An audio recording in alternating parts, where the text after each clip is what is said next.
भागलपुर हावड़ा के बीच Vande Bharat express train को प्रधानमंत्री नरेंद्र मोदी ने वर्चुअल माध्यम से हरी झंडी दिखाकर भागलपुर से रवाना किया, जो तीव्र गति, आरामदायक और अत्याधुनिक सुविधाओं से lace Vande Bharat express train का परिचालन आज से शुरू हो गया।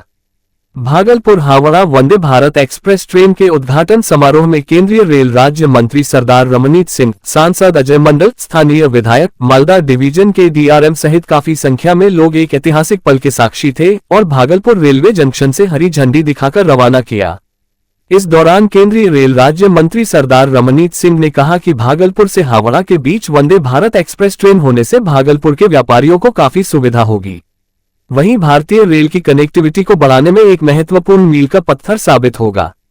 जबकि भागलपुर हावड़ा के बीच वंदे भारत एक्सप्रेस ट्रेन का परिचालन होने से जहां लोगों में खुशी है, वहीं जदयू जिलाध्यक्ष विपिन बिहारी ने प्रधानमंत्री को बधाई दिया है। जबकि भागलपुर से वंदे भारत एक्सप्रेस ट्रेन खुलते ही भागलपुर रेलवे स्टेशन सहित प्रत्येक रेलवे स्टेशनों पर वंदे भारत ट्रेन को देखने के लिए लोगों की काफी भीड़ उमड़ी हुई थी और लोग बधाई दे रहे थे। आज प्रधानमंत्री जी ने तकरीबन जो 2019 में वंदे भारत की शुरुआत की थी, क्योंकि अगर देश को 5वें नंबर पे लेके गए हैं और 3रे नंबर पे लेके जाना है, तो ये ट्रेनें भी बहुत इंपॉर्टेंट है, जिससे बिजनेस, कारोबार, व्यापार, क्योंकि अगर बिजनेस, व्यापार, कारोबार नहीं है तो शहर कैसे चलेंगे? सबको नौकरियां, रोजगार कैसे मिलेगा? वो तो व्यापार के साथ मिलेगा। और उसी तरीके से आज जो भागलपुर से ट्रेन हावड़ा जा रही है, उसमें से जो चाहे वो सिल्क का व्यापारी है, चाहे बहुत ज्यादा कोल का काम भी आप, क्योंकि बीच में जो स्टेशन आएंगे, डोडा है, चाहे दुनकर है, वो स्टेशन जब आएंगे वहां से बहुत बड़ी कोल माइंस है और वहां से हावड़ा, क्योंकि वहां पे आप जानते हैं शिप्स वहां से जाते हैं, वहां पे हमारी जो समंदर है, तो वो व्यापारी आने के लिए ये ट्रेन उनके लिए है। और जब वो आएंगे यहाँ पे अपना ऑर्डर देके वापस जाएंगे, ऑर्डर देने के लिए आएंगे और यहाँ से अपनी व्यापारियों से मिलके वापस जाएंगे, तो व्यापार का बहुत बड़ा यहाँ भागलपुर में फायदा होगा। जो पहले, क्योंकि उनके पास टाइम भी कम रहता है, क्योंकि सारी बड़ी कंपनियां हावड़ा में बैठी हैं, क्योंकि वहां पे पोर्ट है, तो वो सब 6 घंटे यहाँ पे आएंगे और वापस चले जाएंगे। इससे हमारे को मेन, चाहे वो सिल्क का हो, चाहे कोल का हो, चाहे बाकी, भागलपुर का व्यापार बहुत ज्यादा खुलेगा और हमारे लोकल इंडस्ट्री को भी और लोकल व्यापारी को भी उससे बहुत बड़ा लाभ इस ट्रेन से होगा। और कोई सुविधा आने वाले दिनों में सबसे जोर प्रधानमंत्री जी का, केंद्र सरकार का, बिहार, छत्तीसगढ़, इन झारखंड, मध्य प्रदेश, ये राज्यों पे रहेगा। बहुत बड़ा फोकस इन राज्यों पे आने वाले दिनों में रहेगा और बहुत बड़ी चेंज विदिन ईयर, 1 साल में देखेंगे। भागलपुर नवविवाहिता के उपचार के दौरान मौत हो गई। मृतिका के स्वजनों ने अत्यधिक मारपीट की वजह से हुई मौत का आरोप लगाते हुए थाना में मामला दर्ज कराया।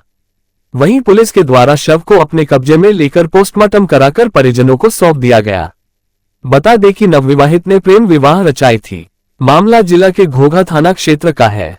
बता दें कि घोघा थाना क्षेत्र के जानीडीह गांव निवासी सनी शेखर उर्फ छोटू की पत्नी चांदनी देवी की मौत उपचार के दौरान हो गई।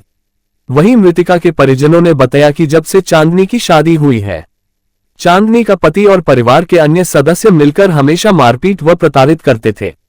अभी कह रहे हैं इलाज के दौरान मौत हुई है, लेकिन हम लोगों को लगता है कि इसकी हत्या कर दी गई है। वहीं मृतिका के पति सन्नी शेखर ने बताया कि मेरी पत्नी 6 माह की गर्भवती थी। प्राइवेट क्लिनिक में इलाज करवा रहे थे। शरीर में पानी कम होने की वजह से समय से पहले डिलीवरी करवा दिया गया। डिलीवरी नॉर्मल हुई थी। बच्चा अस्वस्थ होने के कारण उसे बेबी केयर में रखे थे, वह भी डेथ हो गया। उसकी अचानक तबीयत बिगड़ गई, जिसके बाद हम लोगों ने इसे भर्ती करवाया। इलाज के दौरान इसकी मौत हो गई। आज उसके परिजन आरोप लगा रहे हैं, मुझे कोई गम नहीं है। पोस्टमार्टम के बाद सब क्लियर हो जाएगा कि आखिर मेरी पत्नी की मौत कैसे हुई है। सर, ये लोग आपस में शादी ब्याह किया, उसके बाद बराबर ये लोग आपस में झंझट करता था, मारपीट करता था। शादी कब हुई थी? 8 महीना पहले सर।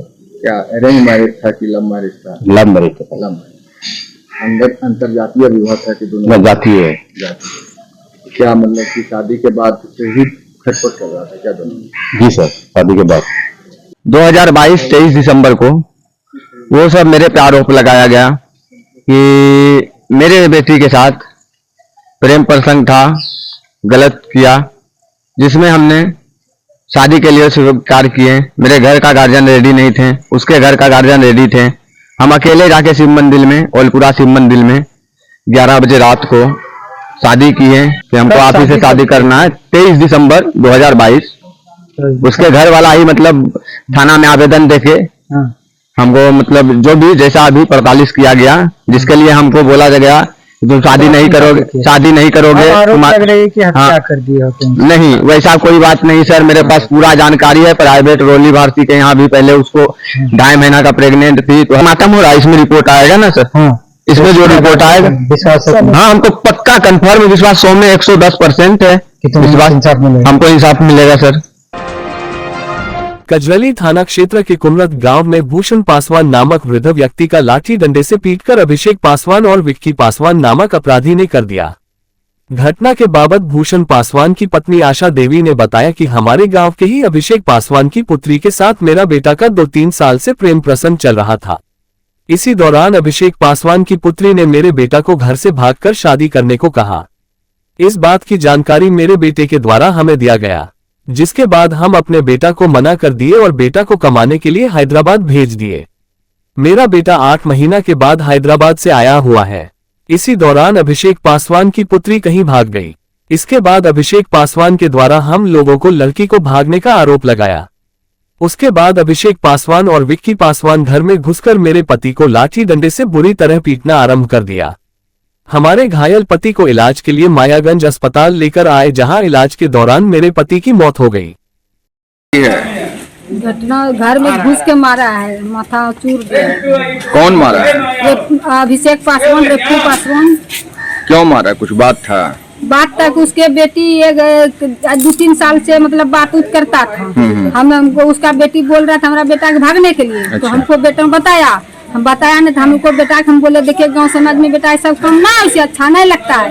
तो वो फिर छोड़ दिया, हम बोले समझा दिया, तो चला गया, भेज दिया जो को हैदराबाद गया। तो 8 महीना रहा। 8 महीने के बाद फिर उसका बेटी कहीं चली गई होगी दर्द में। तो फिर हम लोग घर पर आया कि तेरे बेटा लग गए, गेलो अछू, भागलो अछू। और फिर उसको मारपीट किया था। जा रहे थे गांव घर से हम सब केस करने, तो गांव समाज बोला कि चल एक चांस हो गया, दोबारा नहीं होगा। तो दोबारा नहीं गया, तो फिर हो गया भाई इधर फिर 7 तारीख को भाग गई है। फिर सबने मिलकर पहले गया तो बोला कि तेरे बेटा लग भागलो है, जब मेरा बेटी अनिक देना तो तेरा लाश गिरा दो। इलाज के दौरान? वहाँ गया, वहीं जब खत्म हो गया, खाली सांस चल रहा था। घरे में मर गया, लेकिन सांस पर यहाँ तक मायागंज लाए थे। गेट में रहा।